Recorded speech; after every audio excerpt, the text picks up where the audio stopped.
Key to see here, we are down at the Gig Harbor History Museum to talk about, well, the history of the town that we love so much. This museum sits right in the middle of downtown, and it's free for guests to come visit anytime, and they have revolving exhibits. There's honestly too much for us to share with you to go over every little thing in this place. You have to come see for yourself. We're going to talk about a few of our favorite exhibits and just encourage you guys to come down and take a look. Yeah. Let's go. One of the exhibits here at the History Museum is called the Little Boats. I thought it would be a good one to point out because after all, we are Gig Harbor, which as you know, a gig is a little boat. This is a really awesome one. The Scanzi Brothers were one of the first boat manufacturers right out of here in Gig Harbor. You might recognize Scanzi Avenue or Scanzi Road. So check this one out, it's really cool. For over 100 years, the fishing industry dominated Gig Harbor's economy. They were also on the forefront of cutting-edge technology for fishing. In fact, in 1902, the Scanzi Brothers installed the first gasoline engine on a fishing boat, which changed the entire world. If you come down to the Harbor History Museum, you got to see the Native American exhibits. A lot of cool information in here and how it relates to Gig Harbor, and also some hands-on stuff like basket weaving. One of my favorite pieces of Gig Harbor history has to do with Galloping Gertie.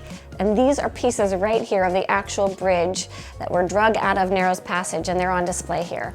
There's tons of information here about Galloping Gertie, the Tacoma Narrows Bridge, but I'm just going to share my favorite fact that I learned today.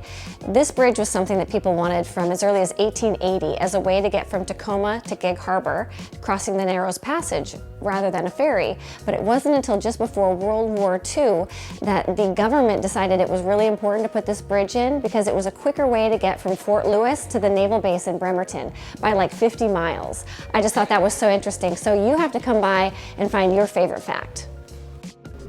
Here we are sitting in the original one-room schoolhouse of Gig Harbor. It's always crazy for me to think that there was one room for all the kids in this community that we now have 8 elementary schools, 4 junior highs, and 2 high schools.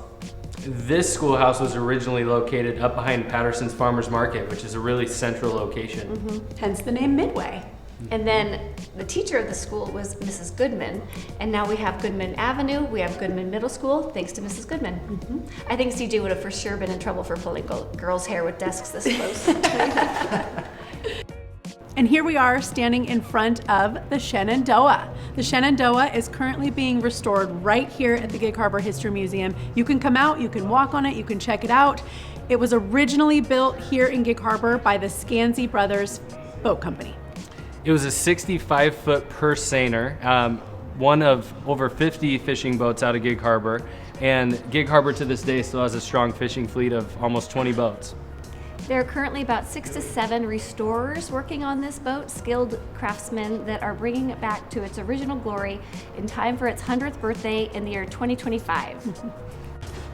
Thanks for joining us on our tour down here at the Gig Harbor History Museum. We hope you enjoyed yourselves and learned some fun tidbits about our wonderful town of Gig Harbor.